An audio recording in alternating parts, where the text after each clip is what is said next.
The game of basketball changes over time. I would say about in 10 years, the game will change in a different way. There was a time period where people wanted to shoot hook shots like Kareem.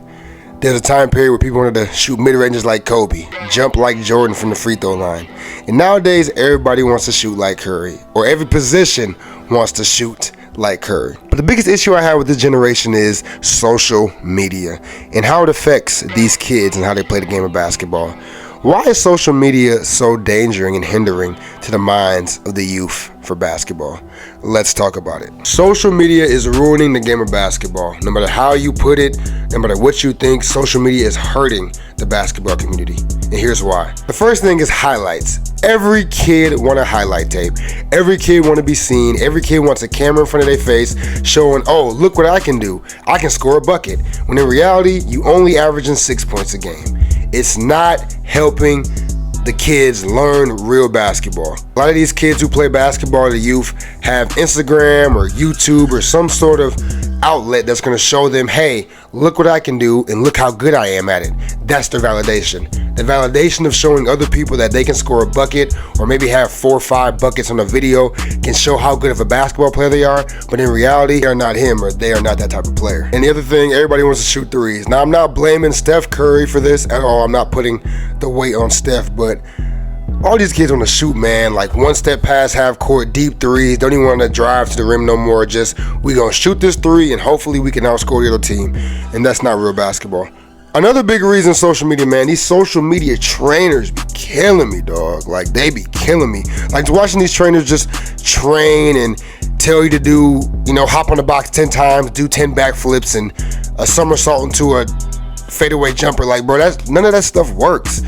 None of that stuff works. That's not going to correlate to an actual basketball game. We have to actually react and, do certain things and cut and move and all trainers are really offensively based anyway. So, when they focus on training, they focus on your offensive game, your individual game, which is like shooting, dribbling, and pretty much that's it. That's the main 2 things that they focus on. And they really do a lot of crazy drills to do that. Now, I'm not saying every trainer is like that. There's a lot of good trainers, but there's also a lot of bad trainers. A lot of trainers that just do it for the money or do it for the clout or just show that, hey, I play basketball at this level, or hey, I've trained this guy, so I know how to train, turn you into the next Kyrie or like, it's not good training.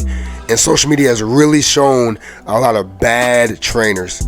Another reason, cameraman land. Like, cameramen love showing up to events and recording you and, asking for money in return for the thing. Like, a lot of cameramen go to parks, a lot of cameramen go out, to these gyms, and they give you this highlight tape just to give you validation to people and show, like, hey, I'm a good basketball player. I can score. Like I said in the beginning, like all these highlights, these cameramen are getting paid to give you highlights. They're getting paid to give false solutions on social media. We're not talking about cameramen and trainers and, these things that's showing, light to basketball players. I'm pretendingly talking about social media. Like, we're basically training these kids to be guards, and there's not that many, post-up work anymore. Nobody's like training to be like a dominant post players. A lot of, people are training to become good shooters and dribblers, and that's what the trend is: dribbling and shooting and isolation. That's what's popping right now. So that's what trainers are trying to push you towards. That's why I say social media is just so bad, because it's not really focusing on the whole perspective of the game of basketball, mainly on your individual game and what you're going to do to be a better basketball player. So from my personal story, growing up, I wasn't always the best basketball player. I was good, but I wasn't the best ever on the team. I didn't start getting the best until I got to college, right?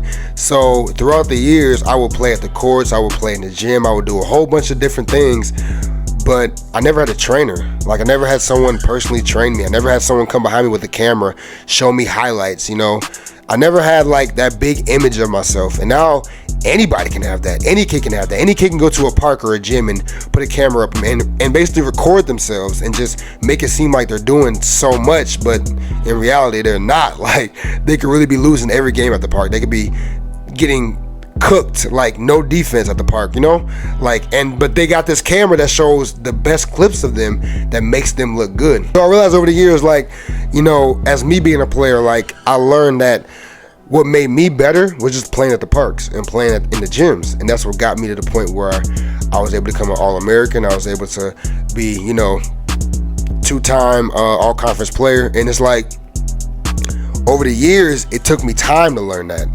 Now, these kids are watching this and they already believe, oh, I'm the best in the city.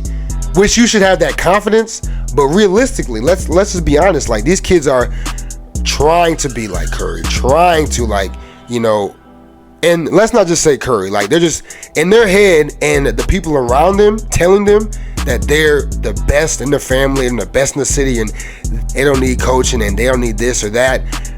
I say a lot of that just stems from just pure social media, because these kids watch these highlights, they watch these tapes, and they feel like, if I play like this, I will be the best, and I am the best if I play like this.